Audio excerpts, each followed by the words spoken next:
শুভ সকাল আমার প্রিয় বন্ধুরা, তোমরা সকলে কেমন আছো? আশা করছি সকলে খুব ভালো আছো আর সুস্থ আছো। আসাম থেকে আমি পুনম আমাদের ছোট্ট ব্লগ চ্যানেলে তোমাদের সকলকে জানাচ্ছি অনেক স্বাগত আর অনেক ভালোবাসা। আজকে বন্ধুরা রবিবার, আর এখন সময় হচ্ছে 7:30। সকালে ঘুম থেকে উঠতে না আজকে একটু দেরি হয়ে গেছে, মানে ইচ্ছে করে একটু দেরি করে উঠলাম। আজকে যাব হচ্ছে লামডিং। তো কি হচ্ছে জানো, খুব টেনশন হচ্ছিল যে আমি একাই লামডিং যাব, কিভাবে যাব ঋতিকাকে নিয়ে। ঋতিকা তো এখন অনেকটা বড় হয়ে গেছে, ওকে মানে কুলে করে নিয়ে যাওয়াটা খুবই কষ্ট হয়ে যায়, সেটা টেনশন করছিলাম। তারপর হঠাৎ করে ঋতিকা বাবার ফোন আসে যে আজকে কাজ নেই। তো তাই আর কি মনটা একটু শান্তি পেয়েছি, কারণ একা যেতে হবে না, ঋতিকা পাপাও সঙ্গে যাবে। তো তাই তাড়াতাড়ি করে কাজকর্মগুলো করছি। 10:30টায় ট্রেন। তো সকালে ঘুম থেকে উঠেই ঘরটা ঝাড়ু দিয়ে দিলাম, তারপর হচ্ছে এখন এই তো উঠানটাও ঝাড়ু দিয়ে দিয়েছি।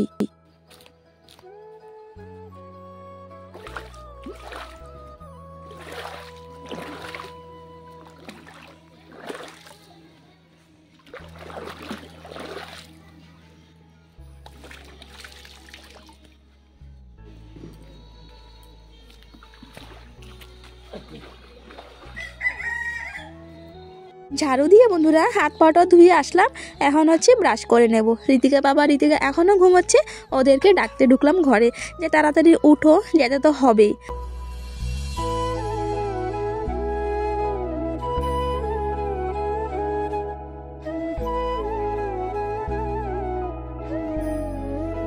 বন্ধুরা চা, এই যে আর আরেকজনটা হয় যে এই যে বিছানায় বসে বসে চা খাওয়া, মানে অনেকদিন পর ওর আবার এই সবটা শুরু হলো, বিছানায় বসে বসে চা খাওয়া। আমি তো মুখ ধুয়ে এসে চা করে নিয়েছি, ঋতিকা বাবাকে ডাকছিলাম ওঠার জন্য, ও উঠছে না। তো বলছে আমাকে চা দিয়ে দাও, তো ওকে একটু চা দিয়ে দিলাম। এই যে ঋতিকা এখনও ঘুমিয়ে আছে। তো আমি তোমাদেরকে দেখাচ্ছি যে ও যে বিছানায় মানে বসে চা খাচ্ছে, আমাকে বলছে কি আমাকে মারবে। আমি কেন তোমাদেরকে দেখাচ্ছি। মাস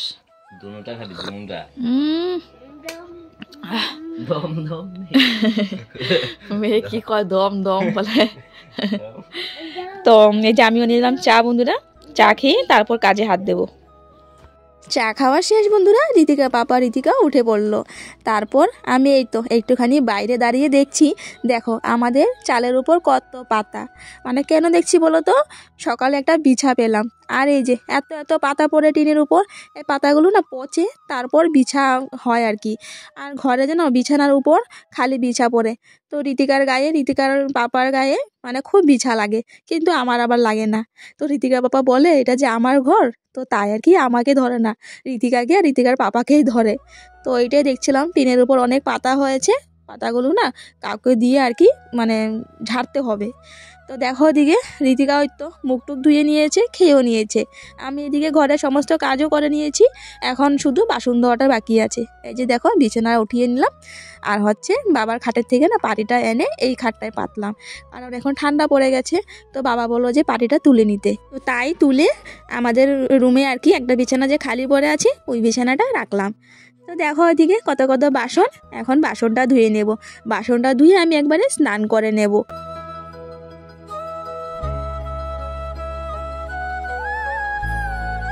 জানো বন্ধুরা, নিজেদের ভুলের জন্য আর কি আজকে আমাদের এত এত টাকা দিতে হয়। 30,000 টাকা ব্যাংক থেকে নিয়েছিলাম, তো প্রত্যেক মাসে মাসে না 1500 টাকা করে দিতে হচ্ছে। তো গত মাসে দিতে পারিনি, তার আগের মাসেও দিতে পারিনি, আর এখন এতগুলো টাকা জমে গেছে। তো এই যে আজকে যাব লামডিং টাকা দিতে। তো ব্যাংক থেকে 30,000 টাকা লোন নেওয়া হয়েছিল, তারপর হচ্ছে আমাদের গ্রুপ থেকে মানে সেলফ হেল্প গোট থেকে 10,000 টাকা নিয়েছিলাম। তো 10,000 টাকার মধ্যে শুধু সুদে দিয়ে যাচ্ছি। এখন পর্যন্ত 4,000 টাকা সুদে দিয়ে দিলাম। তো মূলটা এখনও দিতে পারছি না। ঋতিকা বাবাকে ওইটাই বলছি, এখানে ঋতিকা বাবা দাঁড়িয়ে আছে, বলছি যে এখন আমাদের মূল অল্প অল্প করে দিতে হবে, কারণ 10,000 টাকা নিয়ে যদি 20,000 টাকা সুদে দিই তো কি করে হবে বলো। 3-4 হাজার টাকা, 4,000 টাকার মতো সুদে হয়ে গেছে। খুব গায়ে লাগছে জানো, খুব খারাপ লাগছে। তো তাই কি বলো তো, একদমই টাকা জমাতে পারি না। এই তো টাকা অল্প হাতে থাকলেই এইভাবে আমাদের দিতে হয়, প্রত্যেক মাসে মাসে এত এত টাকা দিতে হয়।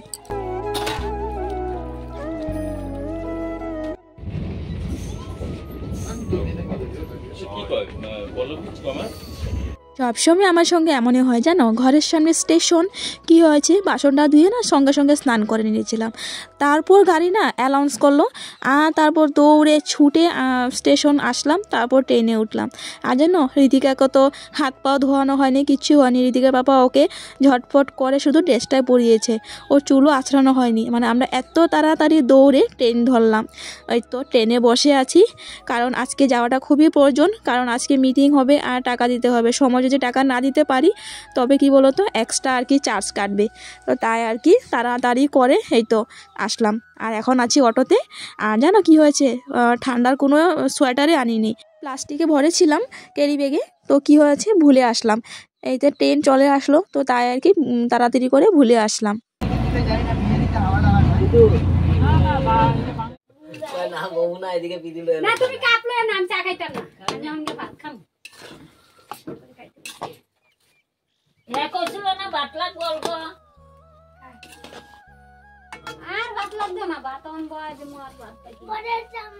ঘরে এসে কোনো কথা নেই, ড্রেসটা চেঞ্জ করে রান্নাঘরে চলে আসলাম। এত জোরে খিদে পেয়েছে সহ্য করার মতো না। সকালবেলা একটু করে চা খেয়েছিলাম, তারপর স্নান করলাম, স্নান করার পর তো খিদে পেয়ে যায়। তারপর হচ্ছে ঋতিকা বাবা ম্যাগি আনলো, এখন ম্যাগি করছি। এদিকে কাকি দিল নারিকেলের নাড়ু, মুড়ির নাড়ু, চিড়ার নাড়ু, আর হচ্ছে খই। মানে রাস পূর্ণিমা কাকিরা আর কি লক্ষ্মী পুজো করে, তো এই যে রেখে দিল আর কি ঋতিকার জন্য, আমাদের জন্য রেখে দিল। তারপর আমরা আসলাম, এখন কাকি দিল। তো দেখো ওদিকে ম্যাগিটাও হয়ে গেছে। তো ম্যাগিটা এখন খেয়ে নেবো বন্ধুরা, খেয়ে তারপর রান্না বান্না করব। মা এদিকে সবজি কেটে রাখলো, ওইদিকে দেখো মাকেও দিয়ে দিলাম ম্যাগি।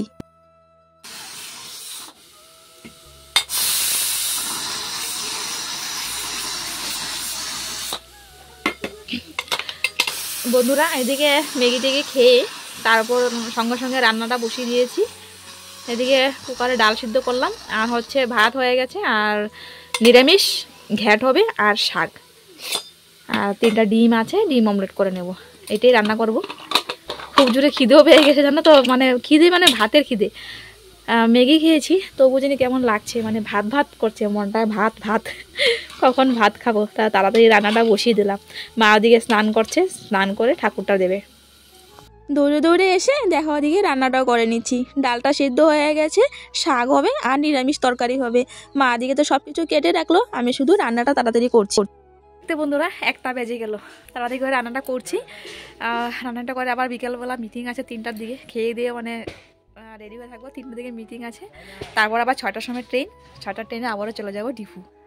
ঋতিকা পা গেল একটুখানি এদিক ওদিক আর কি ঘোরাঘুরি, নিজের জায়গায় আসলো, এদিক ওদিক একটু ঘোরাঘুরি করছে। তো আমি এদিকে রান্নাটা করছি। এত জোরে খিদে পেয়েছিল, ভাত খেয়ে নিয়েছি, সেটা তোমাদের কাছে শেয়ার করলাম না। তারপর ঋতিকা বাবা একটু গেল মাসির ঘরে, মাসির ঘর থেকে আমাদের জন্য সোয়েটার আনলো। এই যে আমরা কিছু আনি নাই, তো ঋতিকার সোয়েটার আমার সোয়েটার আনলো। আর হচ্ছে ঋতিকা বাবা এখন ভাত খেয়ে নিচ্ছে। আর এদিকে দেখো এই যে মিটিং বসলো, গোটের মুরব্বি পান টান খাই আইছে। প্রথম মুরব্বি আর দ্বিতীয় মুরব্বি, মানে ফার্স্ট মুরব্বি সেকেন্ড মুরব্বি না।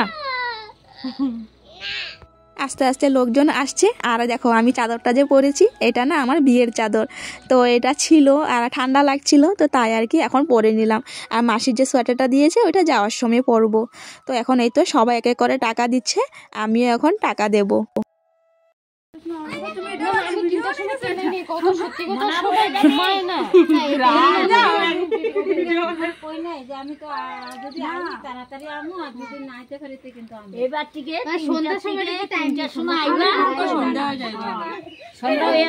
টাকাটা দেওয়ার সময় মনটা কুচকুচ করে, মানে কিছু টাকা রাখলাম হাতে, এখন আজকে টাকা সব টাকাগুলো চলে যাবে। খারাপও লাগছে, কিন্তু দিতে তো হবে, না দিলে তো হবে না। তো ওই আর কি আমাদের আর কি মধ্যবিত্ত পরিবারের জীবন। আমরা কিছু কাজের জন্য লোন নেই, তারপর লোন নিয়ে সেই কাজটা সম্পূর্ণ হয় না, তারপর এত কষ্ট করে কাজ করে টাকা দিতে হয় মাসে মাসে। তো ওদিকে দেখো সবাই একে করে টাকা দিচ্ছে, আমিও দেব। তো এদিকে হচ্ছে অনেক দূর থেকে আসলো দুইজন, তো ওদেরটা আর কি তাড়াতাড়ি লেখা হচ্ছে, কারণ ওরা আর কি অনেক দূর যাবে, আমরা তো বাড়ির মানুষ, তো তাই আর কি আমাদেরটা আর কি একটু পরে আর কি লেখা হবে। আমাদের বাড়ির প্রত্যেক সব মহিলারাই আমরা গোটে আছি, মা, শাশুড়ি মা, কাকি, জেঠি, আমার জাল, আমরা সবাই গোটে আছি। আবারও রেডি হয়ে গেলাম, গোটে টাকা টোকা দেওয়া শেষ, মিটিং শেষ। এদিকে দেখো রেডি হয়ে গেছি। আসার সময় তো সোয়েটার আনি নাই, তো এটা হচ্ছে ছোট মাসির সোয়েটার, তো নিয়ে আসলাম। আর এদিকে দেখো ঋতিকা হচ্ছে পিয়ার সোয়েটার পরলো, পিয়ার ছোটবেলার সোয়েটার। এই যে ঋতিকা পুরো একদম ঠিকঠাক হয়ে গেল। তো এটা ঋতিকা দেবে না পিয়াকে, না আর দিব না। তো আমরা রেডি, এখনই বেরিয়ে পড়বো, 6টায় ট্রেন। হ্যাঁ না এটা ঠিক আছে। তো রেডি হয়ে গেছি, এখনই বেরোবো। ঋতিকা গেল দোকানে, আসলে তারপর বেরোবো। বন্ধুরা আমরা বেরিয়ে পড়লাম, এই যে এখন রাস্তায় আছি, আর একটু দূর যাব, তারপর অটো ধরবো। আর এখন ঘড়িতে সময় হচ্ছে 5:30, 5:30 বাজে। তো আমাদের ঘরের সামনে অটো পাওয়া যায় না, বাই চান্সে কোনো সময় পাওয়া যায়। তো আমরা চারিলে যাবো, এখন চারিল থেকে অটো নেব। আমি কিছুক্ষণ নিলাম ঋতিকাকে, তারপর আমি আর পারছি না, তারপর এই যে ঋতিকা পাপা নিল, এই রাম পড়ে গেছে। ট্রেনে উঠে পড়লাম বন্ধুরা, এই তো বসে আছি। আর জানো শরীরটা কেমন খারাপ লাগছে, বমি বমি ভাব করছে, সকাল থেকে এমনটা লাগছে। বমি হচ্ছে না কিন্তু বমি বমি ভাব করছে, জানি না কেন আর কি এমনটা হচ্ছে। তো মন মরা করে বসে আছি, আর খুব খারাপ লাগছে শরীরটা। তো চলো বন্ধুরা ঘরে গিয়ে আবার কথা হচ্ছে। চলে আসলাম বন্ধুরা, তো এসে একটুখানি রেস্ট করলাম, রেস্ট করে তারপর দোকানে গেলাম হচ্ছে শুটকি আনতে। আর শুটকি নেই, তো তাই দেখো সয়াবিন নিয়ে আসলাম, শালগম আছে, আলু আছে, শালগম আলু দিয়ে সয়াবিন দিয়ে তরকারি করব। তো 8টা বাজে, তাড়াতাড়ি করে রান্নাটা বসাই। এদিকে খুব ঠান্ডাও লাগছে আর ঘুমও পেয়ে গেছে। এদিকে ভাতটা বসিয়ে দিলাম, আর এখানে হচ্ছে সয়াবিনটা একটু গরম জলে সেদ্ধ করে নিচ্ছি। আর এখন আমি সবজি কাটবো, হচ্ছে উলকপি আর আলু কাটবো। এই যে উলকপি দিয়ে আর সয়াবিন দিয়ে তরকারি করব। এই হচ্ছে বন্ধুরা শালগম, আলু আর সয়াবিনের তরকারি। ইউনিক তরকারি এটা। সকালে গেলাম তাড়াতাড়ি করে কাজকর্ম করে লামডিং, ওইখানে গিয়ে আবার রান্নাবান্না করে খাওয়া দাওয়া করে আবার দূরে আসলাম ডিপু, আবারও ওইখানে এসে দেখো রান্নাবান্না। এটাই হচ্ছে আমার জীবন বন্ধুরা। তো যাই হোক বন্ধুরা, শালগম, আলু, সয়াবিন আর সঙ্গে ডিম দিয়ে একটা তরকারি করেছি। দেখতে কিন্তু ভালো হয়নি, কিন্তু খেতে কিন্তু ভালোই হয়েছে। আর শালগমটা আমার ভালোই লাগে, কারণ জালি থাকে না, ভীষণ ভালো লাগে। আর শালগম দিয়ে আর হচ্ছে কফি ডাটা দিয়ে চচ্চড়ি করলে ওইটা আমার আরও ভীষণ ভালো লাগে। তো ঋতিকা বাবাকে বলছি যে তরকারিটা কেমন হয়েছে, ঋতিকা বাবা বলছে না ভালোই হয়েছে। আর সত্যি ভালো হয়েছিল তরকারিটা, ইউনিক করেছি জানো, রান্না করার কোনো ইচ্ছে নাই। উলকপির সাইজটা দেখো কত বড় বড় দিয়েছি, অনিচ্ছায় আর কি কাটলাম। উলকপি, আলু, তারপর হচ্ছে সয়াবিন, আবার সঙ্গে ডিমও দিয়েছি। ইউনিক এক রান্না। ঋতিকা বাবা বলছে এটা আবার কী রান্না। আমি বললাম আরে খাও, আমার শরীরটা এত খারাপ লাগছে যে কখন আমি বিছানায় গিয়ে আর কি একটুখানি ঘুমোবো, এতটা খারাপ লাগছে। রান্না করেছি যে এটাই অনেক, কেমন হয়েছে আর ওটা দেখে লাভ নেই, খাওয়ার আছে খাও, ঋতিকা বাবাকে বলছি। কিন্তু সত্যি বন্ধুরা তরকারিটা কিন্তু স্বাদ হয়েছিল গো। কি দিলাম জানো, জিরা দিলাম, ধনিয়া দিলাম, পেঁয়াজ দিলাম, লঙ্কা দিলাম, তারপর হচ্ছে একটুখানি রাঁধুনি দিলাম। আর তরকারিটা কিন্তু খেতে দারুণ হয়েছে কিন্তু। তো যাই হোক, আমাদের খাওয়া দাওয়া শেষ, বাবার জন্য ভাতটা বেড়ে ফ্রিজে রেখে দিলাম, বাবা যখন আসবে তখন খাবে। এদিকে দেখো ঋতিকার মুখে একটুখানি তেল মেখে দিলাম, ওরা শুয়ে আছে। প্রতিদিনের আমার ডিউটি জানো, রাত্রিবেলা ওরা শুয়ে থাকবে, ওদের মুখে তেল মেখে দিতে হয়। তারপরে এই যে মশলাটা দিয়ে দিচ্ছি বন্ধুরা। আর আজকে কিন্তু ঠান্ডা পড়েছে গো, অনেক ঠান্ডা পড়েছে, খুব ঠান্ডা লাগছে। আসার সময় না ঘর থেকে একটা পাতলা ব্ল্যাঙ্কেটও নিয়ে আসলাম, একটা ব্ল্যাঙ্কেটে হবে না, আরও কয়েকদিন পর তো আরও ঠান্ডা লাগবে, তখন লাগবে। তো দেখো এদিকে মশলাটা দিয়ে দিচ্ছি, আমিও হাত পা ধুয়ে মুখে তেল লাগিয়ে নিয়েছি। তো চলো বন্ধুরা, ভিডিওটা এখানে শেষ করে দিচ্ছি। ভিডিওটা কিরকম লাগলো কমেন্ট করে জানিও। নতুন যদি আমার পরিবারে হয়ে থাকো, তোমাদের যদি আমার ভিডিওটা ভালো লাগে তবে একটা লাইক কমেন্ট করে দিয়ে আমার পাশে থেকো। আর আমার পুরোনো বন্ধুদের জানাচ্ছি অনেক অনেক ধন্যবাদ।